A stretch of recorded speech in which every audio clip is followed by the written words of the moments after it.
मुख्यमंत्री ने मुरादाबाद को दी 1728 करोड़ की सौगात। अटल आवासीय विद्यालय का किया लोकार्पण। मुख्यमंत्री योगी आदित्यनाथ ने आज मुरादाबाद के लिए विकास और व जनकल्याण की दृष्टि से कई महत्वपूर्ण घोषणाएं की। एक दिवसीय दौरे पर मुख्यमंत्री ने जिले को 1172.49 करोड़ रुपए की लागत से निर्मित कुल 87 विकास परियोजनाओं का लोकार्पण व शिलान्यास किया। इस अवसर पर मुख्यमंत्री योगी आदित्यनाथ ने बिलारी तहसील व के ग्राम पीपली में 78-73 करोड़ रुपए की लागत से उत्तर प्रदेश भवन एवं अन्य निर्माण कल्याण बोर्ड द्वारा निर्मित अटल आवासीय विद्यालय का लोकार्पण किया। यह विद्यालय श्रमिकों के बच्चों को गुणवत्तापूर्ण शिक्षा प्रदान करने के उद्देश्य से स्थापित किया गया है। मुख्यमंत्री ने युवा उद्यमी विकास अभियान के अंतर्गत जिले के उद्यमियों को ऋण द्वारा वितरण किया और विभिन्न जनकल्याणकारी योजनाओं में चयनित लाभार्थियों को स्वीकृति पत्र भी प्रदान किए। अपने दौरे के दौरान मुख्यमंत्री ने मुरादाबाद में स्थापित संविधान साहित्य वाटिका का भ्रमण कर बाबा साहब भीमराव अंबेडकर जी की प्रतिमा पर पुष्पांजलि अर्पित की। इसके पश्चात उन्होंने हनुमान वाटिका का भी अवलोकन किया और उपस्थित अधिकारियों से व्यवस्थाओं की जानकारी ली। मुख्यमंत्री के आगमन पर प्रशासन द्वारा सुरक्षा एवं व्यवस्थाओं के चाक चौबंद इंतजाम किए गए थे। इस अवसर पर कई जनप्रतिनिधि, अधिकारी, हजारों लोग उपस्थित थे। तो महामारी के दौरान अनाथ हो गए उन बच्चों के लिए शिक्षा की कड़ी से जुड़े रहे हमारे माननीय मुख्यमंत्री जी की महत्वाकांक्षी योजना ये अटल विद्यालय, जिसका आज लोकार्पण हुआ। अब उन्हीं में से कुछ बच्चों को मैं बैग वितरित करने का माननीय मुख्यमंत्री जी से बड़े ही सम्मान के साथ अनुरोध करती हूँ कि अपने कर कमलों से उन्हें प्रदान करें, जिनमें सबसे पहले मंच पर आ रही है सुश्री मंजू। ये कक्षा 7वीं की छात्रा है। माननीय मुख्यमंत्री जी उन्हें अपना आशीर्वाद देते हुए बहुत जोरदार तालियों से आपका पुनः हमसे अभिनंदन करते हैं। और क्रमशः उसको आशीर्वाद देने के बाद उदय प्रताप 10वीं कक्षा के ये छात्र सौभाग्यशाली जो प्रदेश के मुखिया के हाथ में उन्हें ये शिक्षा धन प्राप्त हो रहा है। इनके बाद बहुत जोरदार तालियां हर जिया, ये 9वीं कक्षा की छात्रा है, बिजनौर की रहने वाली। इन्हें भी आशीर्वाद प्रदान करते माननीय मुख्यमंत्री जी। और इनके बाद मोहम्मद शाकिर, ये 8वीं कक्षा के छात्र हैं, संबल जिले से। बस्ता में पढ़ाई सामग्री और उसके साथ ये मीठी चॉकलेट। सुहानी अगली छात्रा 8वीं कक्षा की सुहानी रामपुर से आई है। बहुत जोरदार तालियों से माननीय मुख्यमंत्री जी का आभार और उनसे पुनः अनुरोध, उत्तर प्रदेश भवन एवं अन्य सन्निर्माण कर्मकार कल्याण बोर्ड के में स्वीकृत पत्र नहीं की थी। लगातार भाई भतीजे में बात के नाम पर प्रदेश के अंदर पूरी व्यवस्था को छिन्न भिन्न करने का काम किया था। एक हर जिले में इनके माफिया थे। वन जनपद एक माफिया, एक जनपद एक माफिया के नाम पर, वन डिस्ट्रिक्ट वन माफिया के नाम पर प्रदेश को दंगों की आग में झोंका था। अराजकता का तांडव हुआ था। उत्तर प्रदेश के नौजवानों के सामने पहचान का संकट खड़ा हुआ था। आज उत्तर प्रदेश के नौजवानों के सामने पहचान का संकट नहीं। 8 वर्ष पहले उत्तर प्रदेश का कोई नागरिक उत्तर प्रदेश के बाहर जाता था, पहचान के संकट का मोहताज होता था। लोग उत्तर प्रदेश के नाम से चिढ़ते थे। आज 8 वर्ष के बाद मैं दावे के साथ कह सकता हूं, उत्तर प्रदेश का नौजवान, उत्तर प्रदेश का कोई नागरिक जब उत्तर प्रदेश के बाहर जाता है, सामने किसी को परिचय कोई पूछता है कहां से आए हैं, तो अगर उत्तर प्रदेश का नागरिक कहता है कि मैं उत्तर प्रदेश से हूं, तो चाहने वाले का चेहरा खिलता हुआ दिखाई देता हो, कहता हुआ उत्तर प्रदेश से। अब उत्तर प्रदेश अपनी विरासत और विकास की इस यात्रा में गौरव की अनुभूति करता है। विरासत और विकास की अद्भुत यात्रा का, शिक्षा का अद्भुत यात्रा का एक नया केंद्र बना है। वन डिस्ट्रिक्ट वन प्रोडक्ट के नाम पर अपनी पहचान बना रहा है। आज Uttar Pradesh one district one medical college के नाम पर बेहतरीन स्वास्थ्य शिक्षा का एक नया केंद्र बनकर के उभरा। और इसलिए उत्तर प्रदेश नए भारत के नए उत्तर प्रदेश की अंदर आज डबल इंजन की सरकार ने जिस प्रयास को आगे बढ़ाया है, उस प्रयास में मुरादाबाद को जोड़ने का सौभाग्य मुझे सावन के पावन मास में प्राप्त हुआ है।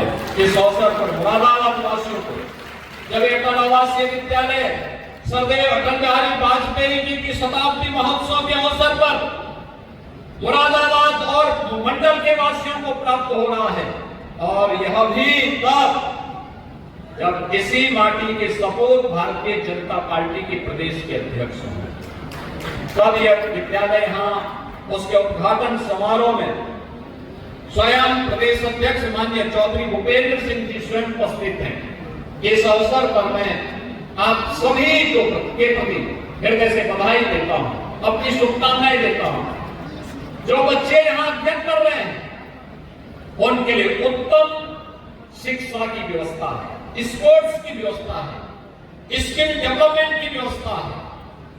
उनके अध्ययन के लिए 12वीं तक तो ये विद्यालय होगा, और आगे की पढ़ाई का खर्चा भी सीएम राजभर के नेतृत्व में श्रम और सीमा योजना मंत्रालय देने को तैयार है, पूरी मजबूती के साथ देने को तैयार है।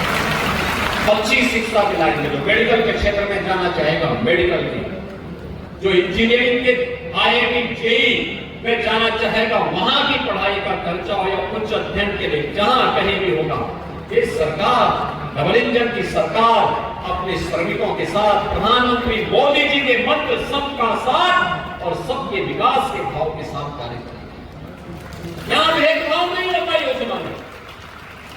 योजना में पिक एंड चूज नहीं है, चेहरा देख करके नहीं, जाति मत मजहब क्षेत्र देख करके नहीं। हमारी योजनाएं तो प्रदेश भर के कोई भी हो, किसी भी जाति का हो, किसी भी मत का हो, किसी भी संप्रदाय का हो, किसी भी क्षेत्र का हो, उनका चेहरा देख करके नहीं, बल्कि वह प्रदेश का नागरिक है, पात्रता की श्रेणी में आता है, और योजना में पात्रता की श्रेणी में आने पर उसको लाभ हर हाल में मिलेगा, कोई उसको वंचित नहीं कर सकता। हमारी योजनाएं तुष्टीकरण का नहीं, संतुष्टीकरण का कारण है, और संतुष्टीकरण के इन्हीं कारणों से जो तुष्टीकरण की नीति पर चलते थे वे परेशान हैं, क्योंकि उनकी स्थिति आज न घर की है न घाट की है। और कुंदरकी के चुनाव में मुरादाबाद वासियों में आपको हृदय से अभिनंदन करता हूं कि कुंदरकी के चुनाव ने साबित कर दिया कि जब योजनाएं संतुष्टीकरण का कारण बनती है, कुंदरकी जैसा परिणाम भी सामने आता है।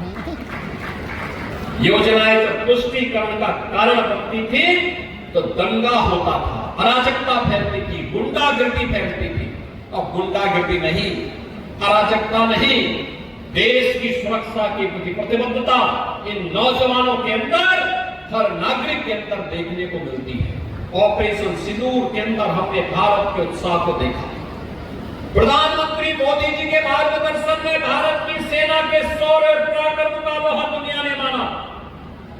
भारत के सामर्थ्य और शक्ति का लोहा पूरी दुनिया मानने के लिए मजबूर हुई थी, और उन स्थितियों में पूरा देश जिस उत्साह और उमंग के साथ कांग्रेस, समाजवादी, आरजेडी जैसे दलों को छोड़ दे, पूरा देश प्रधानमंत्री मोदी जी के नेतृत्व में सेना का संबल बांधने के लिए, मनोबल को बढ़ाने के लिए खड़ा दिखाई दे रहा था। आज मुझे मुरादाबाद के अंदर आने का सौभाग्य प्राप्त हुआ है।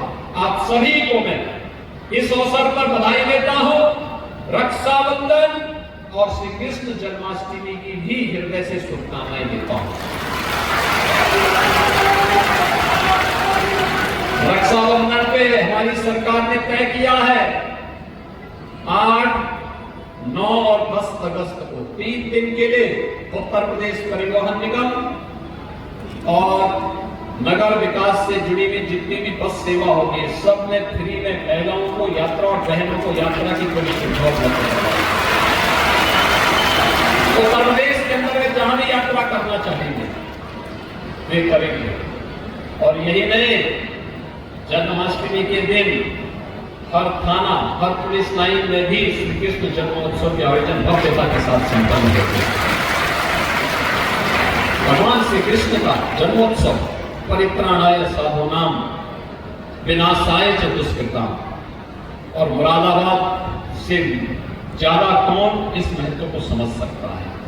इस अवसर पर मैं आप सबको श्री कृष्ण जन्माष्टमी, आजादी के महापर्व स्वतंत्रता दिवस और श्री कृष्ण जन्माष्टमी और रक्षाबंधन की हृदय से बधाई और शुभकामनाएं देते हुए अपनी वाणी को विराम देता हूं। धन्यवाद। जय हिंद। 18,000 श्रमिकों के बच्चे और कोरोना कालखंड में जो बच्चे निराश्रित हो गए थे, उन बच्चों के लिए यह एक शिक्षा का एक आदर्श मॉडल दिया है अटल आवासीय विद्यालय के रूप में। बहनों और भाइयों, इस शिक्षा के प्रति डबल इंजन की सरकार की प्रतिबद्धता को दिखाता है। हम सब जानते हैं, शिक्षा किसी भी सभ्य समाज की और समृद्ध समाज की आधारशिला बनती है। कोई सभ्य समाज हो या समृद्ध समाज, अगर शिक्षा उत्तम नहीं है, संस्कार युक्त नहीं है, राष्ट्रीय मूल्यों से ओतप्रोत नहीं है, तो फिर उससे उम्मीद करना कि वहां पे किसी समस्या का समाधान हो सके, वह देश के लिए कुछ उत्कृष्ट कार्य कर सके, यह कल्पना भी नहीं हो सकती। प्रधानमंत्री मोदी जी ने विजन दिया, प्रदेश की डबल इंजन की सरकार ने उसको इंप्लीमेंट किया, और आज परिणाम है कि मुरादाबाद में भी अटल आवासीय विद्यालय बनकर के खड़ा है। आप देख सकते हैं, श्रमिकों के बच्चों के लिए, अनाथ हुए बच्चों के लिए ये विद्यालय बन रहे हैं। अब मैं पूछना चाहता हूं, एक मॉडल यह है जहां पे अत्याधुनिक शिक्षा, वर्ल्ड क्लास इंफ्रास्ट्रक्चर के साथ बच्चों को लाया जाता है, उनके रहने की, खाने की, उत्तम अध्ययन अध्यापन की उत्तम व्यवस्था एक विद्यालय में। और मैं चाहूंगा इस क्षेत्र के नागरिक भी आकर के देखें कैसे क्लासरूम है, कैसे लाइब्रेरी है, कैसी लैब्स बनी हुई हैं, कैसे स्मार्ट क्लास बने हुए हैं, छात्रावास की कितनी उत्तम व्यवस्था है।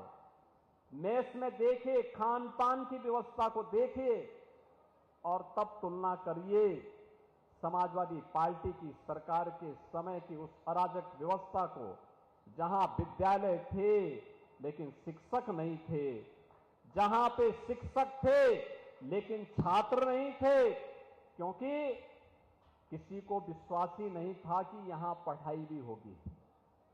क्योंकि समाजवादी पार्टी का तो विश्वास ही इस बात को लेकर के था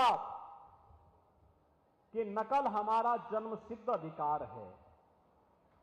नकल को उन्होंने अपने जीवन का हिस्सा बनाया था और नकल करवा करवा करके उन्होंने यहां की युवा पीढ़ी के भविष्य के साथ खिलवाड़ किया था। परिणाम था, हमारे युवाओं के सामने पहचान का संकट आ खड़ा हुआ था। पहचान के संकट के दौर से गुजर रहे थे। बहनों और भाइयों, आज समाजवादी पार्टी को शिक्षा का मॉडल देखना है तो अटल आवासीय विद्यालय देखें। ऑपरेशन कायाकल्प में समाजवादी पार्टी की विरासत से 1,54,000 विद्यालय जर्जर हालत में हमें प्रदेश के अंदर प्राप्त हुए थे। जर्जर हालत में विद्यालय नाम का है, खड़ा है। विद्यालय है तो भवन नहीं, भवन है तो शिक्षक नहीं, शिक्षक है तो छात्र नहीं, और अगर शिक्षक और छात्र है तो भवन की स्थिति ऐसी हुआ करती थी कि कब गिर जाए। बालक बालिकाओं के लिए टॉयलेट की व्यवस्था नहीं, कोई भी अन्य व्यवस्था नहीं।